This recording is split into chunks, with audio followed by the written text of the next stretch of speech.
So as many of you know, November is now Movember, and the idea is, guys, to grow your facial hair. You're supposed to grow a mustache, but when I do a mustache, I look like a porn star.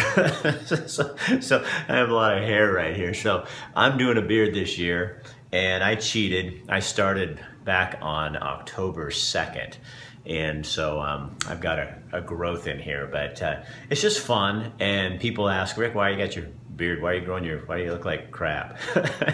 And then I can talk about prostate cancer. So it's an awareness thing.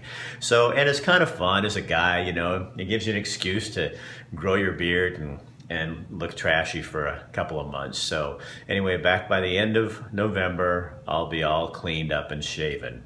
But for the rest of the month, I'm gonna start looking more and more like that. So anyway, I'm gonna show you now a story that we did for the Willamette Valley Cancer Institute on my cancer, when I had prostate cancer in 2010, and the treatment that I got. So watch. When the phone rings and your doctor informs you you have cancer, life forever changes.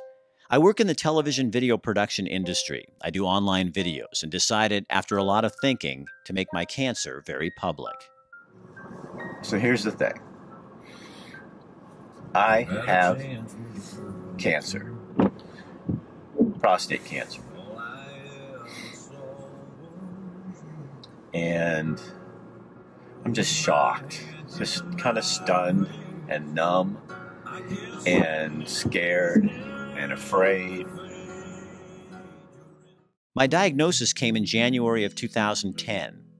I didn't want to die, but I also, to be honest, I didn't want to lose my ability to have an erection. I mean, that's a big concern for a guy. I'm not afraid this is going to kill me. Prostate cancer is really treatable. I'm afraid of the process. I just don't want to do it. I don't want to live with cancer.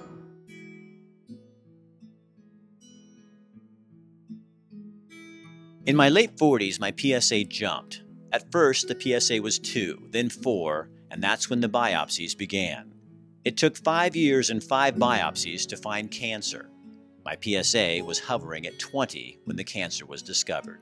That was the horrible process. We felt so alone while we were looking for a treatment. And I remember we'd go to doctor appointment after doctor appointment, and every time we'd come out, we just sit there and cry all the way home. The internet was even worse. The most talked about treatments always came with a host of possible side effects. Your temptation is to move quickly. You hear cancer and just want to get it out of your body. I resisted the temptation and took several months finding the treatment that was right for me, and I'm so glad I did. I wish in those early days we'd had a team of specialists like those at the Willamette Valley Cancer Institute to talk with us about all the options, not just the usual treatments. So you can't rely on friends and relatives or other men in your life who've had prostate cancer and do what they did. You really have to go through this process yourself and figure out what's the best treatment for you, or whether you really want to get treated at all at this point. Cancer did change my life, but not in the ways I thought it would. We chose a treatment that worked for us. Yes, this is not just your decision. Your wife needs to be part of that process. I think attitude is a huge part of cancer treatment, survival, and moving on. I didn't have to fight cancer. I had to fight Rick Dancer, me. Surviving cancer did have lasting effects on our lives. We discovered how much stronger we are and how short time really is when you think about it. We now do triathlons, our first half marathon. We cycle Oregon and try things we never dreamed of trying before. I'm not trying to glamorize cancer. There is nothing beautiful about it.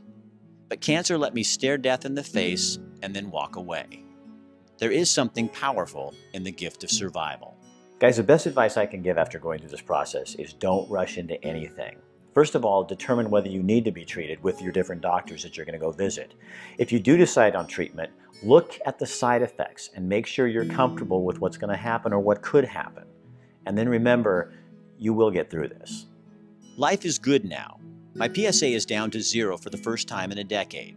My side effects from the treatment are minimal. I look back at this video and remember that day like it was yesterday. That's kind of where we're at. So keep praying, and I thank you. It'll get better. It'll get better. It'll get better. I was right. It is getting much better.